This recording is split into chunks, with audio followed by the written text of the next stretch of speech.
Thanks for allowing me to come here. I'm going to tell you a little bit of a different story than the one we just heard. My story is a little bit about how you started off with a product you thought was product market fit, and further on you find out down the road that it's not product market fit and you need a pivot.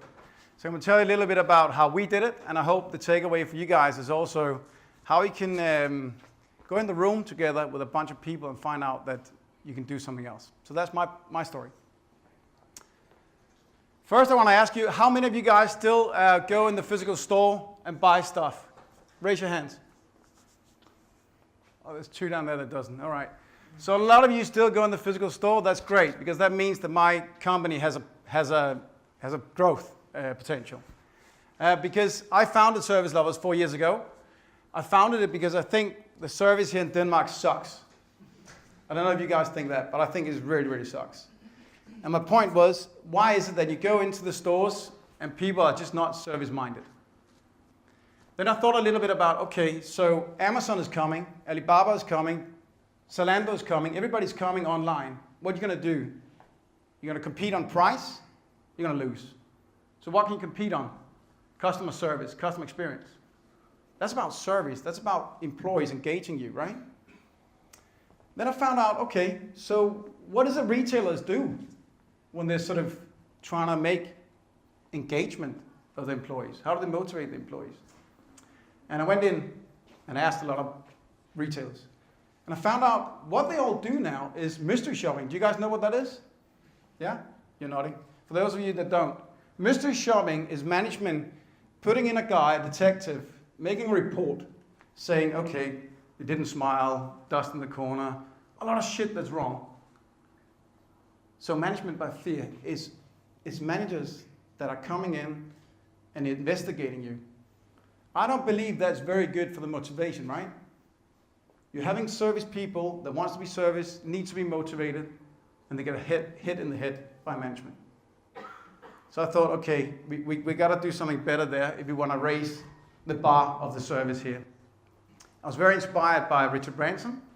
He talks about, it's not about customer-centric, customer first. It's about the employees first. He says, treat your employees nice, and they'll treat your customers even better. So what if we can change that? What if we can change the viewpoint of an employee that wants to deliver great service? That's our mission. We're on a mission to change the employee's view of want to deliver great customer service. It's kind of like a LinkedIn for service employees. Right now, they don't have a place. You guys are probably on LinkedIn. I'm on LinkedIn. But service employees, they're not on LinkedIn. They don't have a place where they can show they create a good service. Until now. Because now they have Servicelovers. So that's what we're delivering. And I'll show you a little bit about it. But it's all about measurement without motivation drives nothing. You need to have engaging employees. And that's what Servicelovers is about. So basically what we are, I'm just going to tell you where we are now, and then I'm going to tell you how we pivot the product. But what we basically are now is, you see it, probably you've seen it somewhere, like these tablets standing in IKEA or Elgiganten and stuff like that. My kids stand and hit a lot of them, so it's there. But we pivoted, we did this in terms of, you can hit the smiley, the green smileys, and if you hit the green smileys, you're allowed to say to the employees which employees did a really good job. And the credit goes directly down to the service hero, as we call them, the employee's profile. This is their ownership, I'll get back to that. But that means the whole empowerment is shifted now. The employees love this. They want to deliver great service because they win. It's not only about their salary now, it's about getting credit for the job they deserve. Now, if you press the red one, you had a bad experience, it goes strictly into the businesses. So we're not hitting people in the head. But managers should be allowed to see, oops, bad service here, the line was too long, but we're not hitting people in the head. Do you guys understand that? So it's all about making it sure that the employees get the recommendation they deserve, but the store also get an insight in where they can improve. So we sell it as a SaaS, software as a service. They get a dashboard, the management, where they can see who's doing great, and where can we improve, basically. Okay? So the whole magic is basically this, the employee's own profile. Now this is where we are today, right? With customers like Jack and Jones, Baby Sam, going into hotels now and restaurants, which is also an area where service apparently has an impact. But before that, oh, sorry, I'm just going to tell you, of course, this is what the employees gain from it, right? They get instant feedback, instant recognition from customers. They get a direct link and feedback to what they're good at, what they can improve. They get their Service Hero certificate. They can bring with them in the rest of their career because they can just change their profile. They can see where they're good at, like the HR spiderweb, so they can see they need to improve in inspiring, for instance, and stuff like that. So that's it. And management, they of course have an insight into where are the customers happy and where can we improve. They can see this in real time now. At 12 o'clock, I can tell you, in Danish retail, we get about 80,000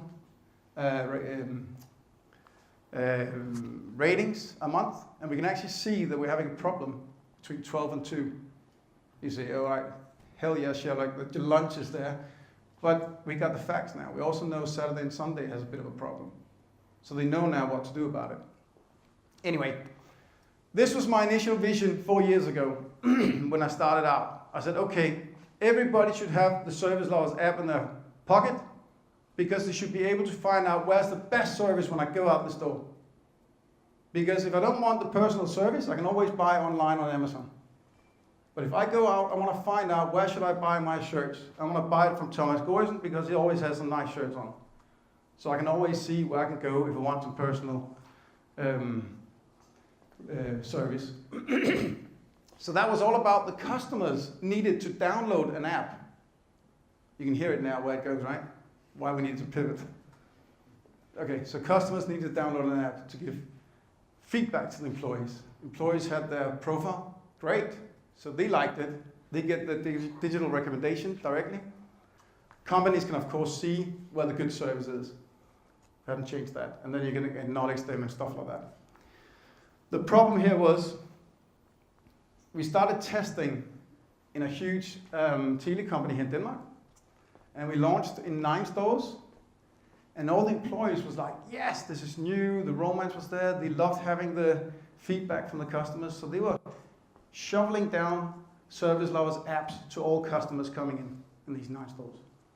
The customers like, whoa, what can I use it for? Yeah, just take it and you can give me a recommendation and you can see where the good service is. And they're like, okay. But guess what? They did it, right? Management was focusing on them. They downloaded the app. They got a lot of recommendations. It was great times. We thought, whoa, we're getting there. A few months later, okay, let's launch in more than 50 stores in Denmark. Great. We launched in a big kickoff meeting in Herning. All the store staff started. Great, we're having it. They all shoveled down the Servicelovers app into all customers. The only problem is that all of a sudden it started declining. The romance was over. What to do? That's where we had the problem, because we could see we didn't hit product market fit as we thought. That's where I raised the second round of money was here. Not nearly the money that Pleo has raised, unfortunately. But anyway, we had a problem. And how did we solve that? That's what I'm going to try to explain to you. It's pretty simple, so it's not rocket science. But what we did was, we took everybody that was around Servicelovers, including friends and families, in the room, said, okay guys, we have a problem. What is it we create value here? How do we create value here? All right, let's see, what's in it for me? You're probably familiar with that, but employees, what's in it for me? Employees, great. I only download the app and I get loads of feedback from the customers if they want to. So check with that. Then we have the management. Do I want to see who's my best staff is? Yep. Can they see that in the dashboard? Yes, check with that. What's in it for me as a customer? Downloading an app, looking at the app, giving digital tips, digital recommendations to the employees, and see where the good service is. I can see a bunch of telecommunication guys. Can't see anyone else. There isn't anyone else on the platform. Hopefully that's going to change. But right now, there wasn't anyone. Okay, that's the problem. And who came up with the solution? My CTO said, okay, so what is the problem here really? What is it we want the customers to do? How can they create value to them? And he came up and said, well, I don't think we can create any value with them, too. But isn't it basically just about letting them explain very fast what they think about the service? We could basically take a hat and let the customer write on a piece of paper and say, it's Christian that did good service, period. And that little idea from my CTO sparked off the next discussion about we basically can't create any value for the customers at all.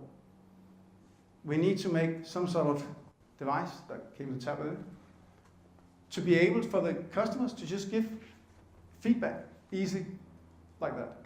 So that's how our story became from something that was dying to something that's pretty much going up at the moment.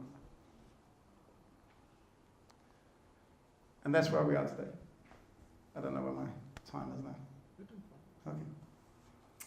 But that was pretty much my little story to you guys. I hope you had something good out of that.